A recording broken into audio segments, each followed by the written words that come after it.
A newly diagnosed patient with hypoparathyroidism typically is, as it would be for any disease, very concerned about what it means to have this disorder.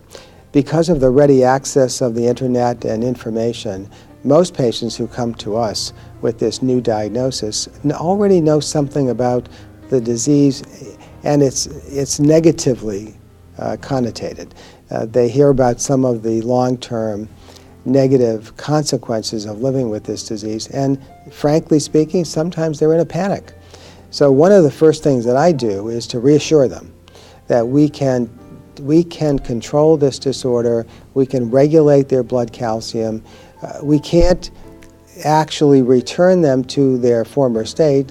If a patient comes for the first time with a new diagnosis of hypoparathyroidism, there's a lot to be learned about the disease. So what I typically do is I explain just roughly what the disease is about and how to treat it.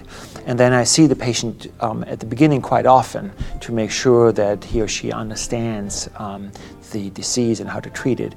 And obviously, I also tell them about the Hypoparathyroid Association and the educational resources that are available on their webpage.